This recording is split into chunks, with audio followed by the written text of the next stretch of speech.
శ్రీమాత్రే నమ. జయ గురు దత్తాత్రేయ నమ.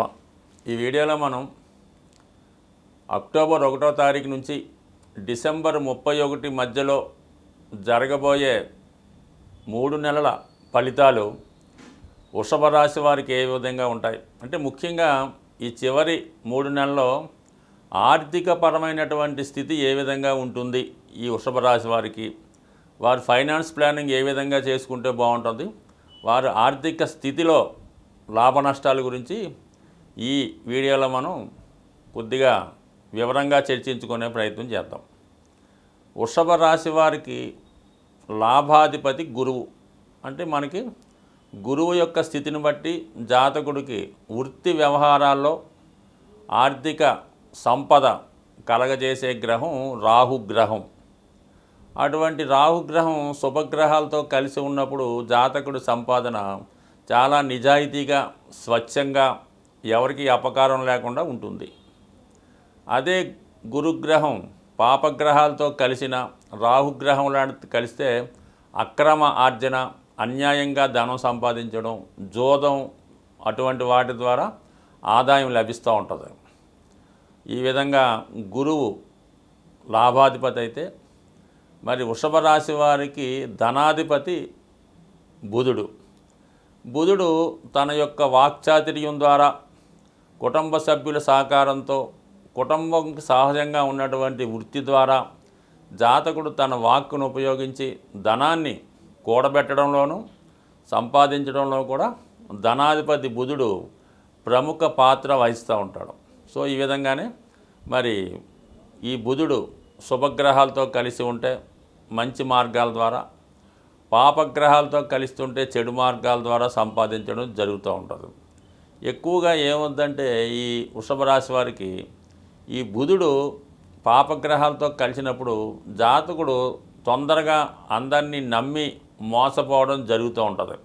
అంటే బుధుడు చాలా చంచలమైన ప్లానెట్ అవ్వడం వల్ల వీళ్ళ యొక్క ఆదాయం వనరులు కూడా కొద్దిగా అప్ అండ్ డౌన్స్గా నడుస్తూ ఉంటాయి అన్నమాట. సో ఏదైనా ఈ వృషభ రాశి వారి యొక్క ఆర్థిక స్థితి అంతా కూడా ఈ బుధ గురువుల బట్టి ఆధారపడి ఉంటుంది. అంటే వారి యొక్క జాతకంలో గోచారరీత్యా ఈ గురువు, ఈ బుధుడు పరస్పరం ఒకే రాశిలో ఉన్నప్పుడు కానీ, పరస్పరం ఒకరికి ఒకరు కోణంలో ఉన్న, అంటే 1-5 స్థితిలో ఉన్న, లేదంటే ఇద్దరిపైన పరస్పర వీక్షణ ఉన్న 100% జాతకుడికి ధనయోగం ఏర్పడుతూ ఉంటుంది. అంటే ఏదో విధంగా సోర్సు ఉన్న రాశిని బట్టి, కలిసిన గ్రహాన్ని బట్టి ఆర్థిక లాభం కలుగుతూ ఉంటుంది.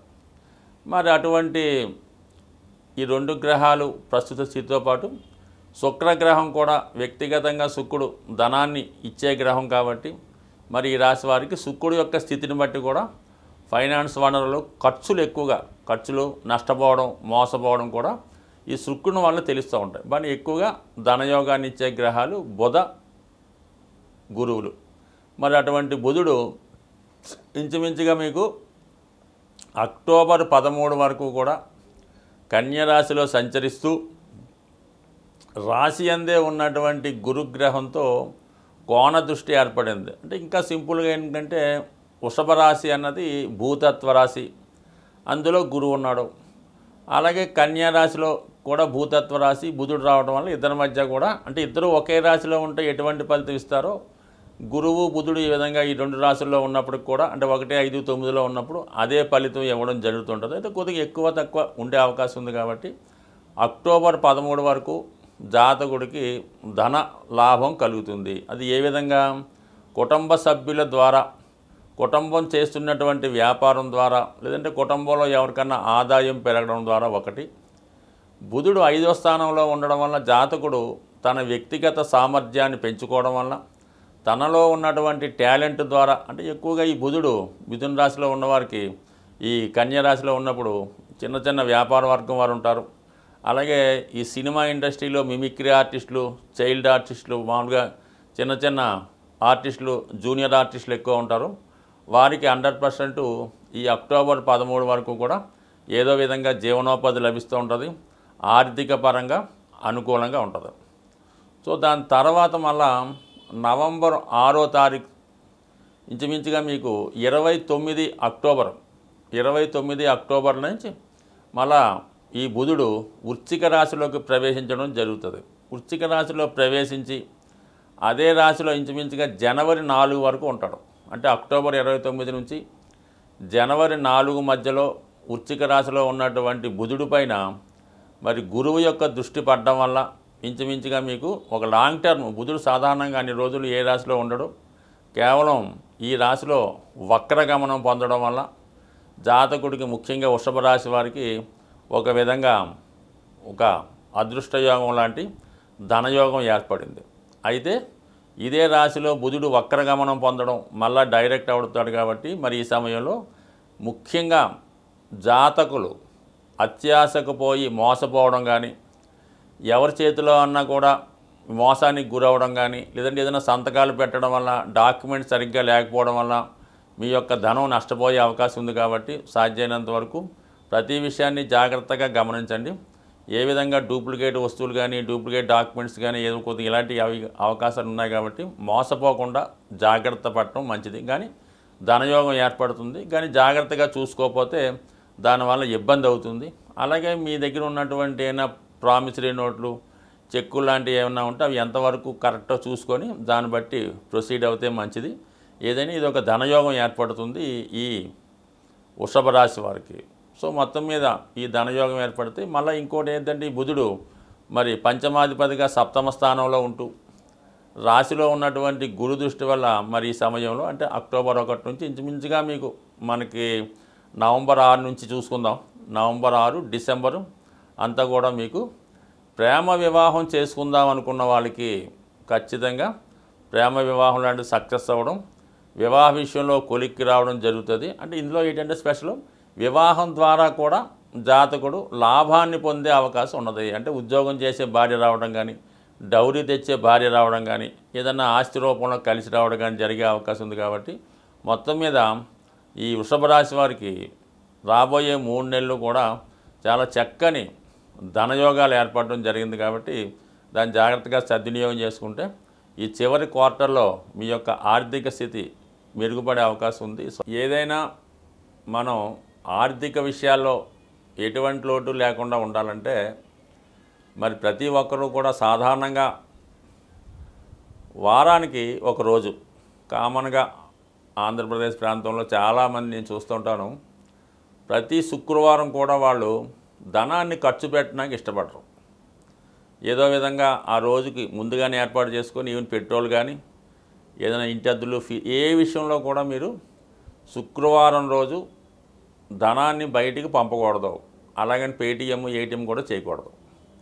దాని తర్వాత శుక్రవారం రోజు ఇతరుల ఇంటికి వెళ్ళి వాళ్ళ ఇంట్లో నిద్ర చేయడం చేయకూడదు.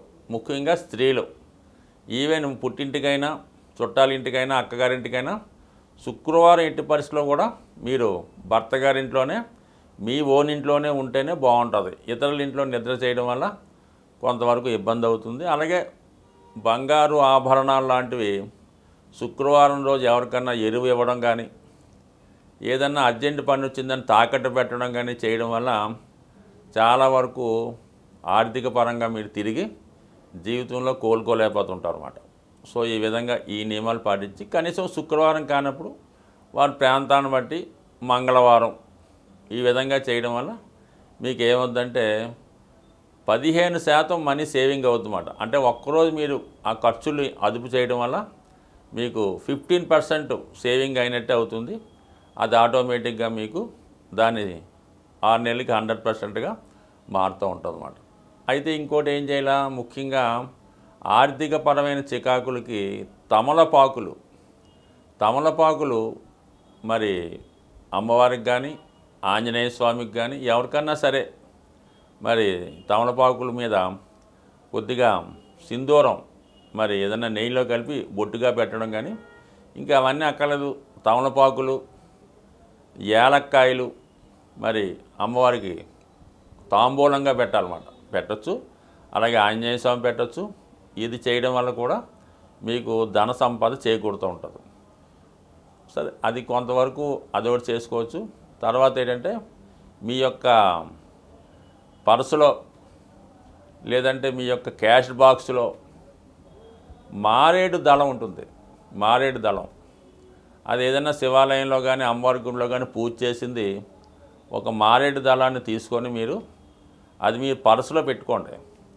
నిత్యం ధనం కలకలాడుతూ ఉంటుంది. ఎంత వాడిపోయినా ఎంత మాడిపోయినా ఈ మారేడు దళం మీరు పాకెట్లో పెట్టుకోవడం వల్ల కానీ పర్సులో పెట్టుకోవడం వల్ల జరుగుతుంది.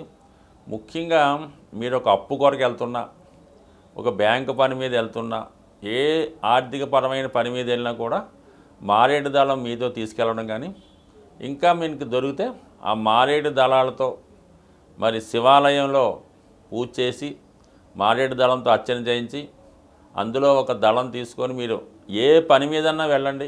ఆఖరికి భార్యాభర్తలు ఇడిపోయి ఉన్న రాజీ కొరకు మీరు వెళ్తున్నా కూడా అది ఖచ్చితంగా పూర్తి అవ్వడం జరుగుతూ ఉంటుంది. ఇది అద్భుతమైన రెమెడీ కాబట్టి ఇది కూడా మీరు నిరభ్యంతరంగా పాటించవచ్చు. అలాగే మరి కొంతవరకు ఒక పటిక బెల్లం ముక్క, చిన్న పటిక బెల్లం ముక్క ఇదే లేదా క్రిస్టల్స్ కానీ చిన్న చిన్న క్రిస్టల్స్ కానీ ఒక కవర్లో పెట్టి ఎప్పుడు మీ పాకెట్లో పెట్టుకోండి. ఏ పని మీద వెళ్ళినా కూడా అది మీ దగ్గర ఉంచుకుంటే 100% మీకు ఆ పనులు సక్సెస్ అవుతాయి. అలాగే ముఖ్యంగా చీమలకి, నల్ల చీమలకి పంచదార ఆహారంగా వేయడం వల్ల కానీ, చెరువులో అది చేపలు ఉంటాయి కదా, ఆ చేపలకి బిస్కెట్లోకి ఏదో ఒకటి ఆహారంగా వేయడం వల్ల కానీ, మరి అలాగే గోవుకి అరటిపళ్ళు, పసుపు రంగు అరటిపళ్ళు పెట్టడం వల్ల ఇవన్నీ కూడా జాతకుడికి అదృష్ట యోగాన్ని, సూక్ష్మంలో మోక్షంగా ధనం సంపాదించడానికి కారణమవుతుంది. స్వస్తి.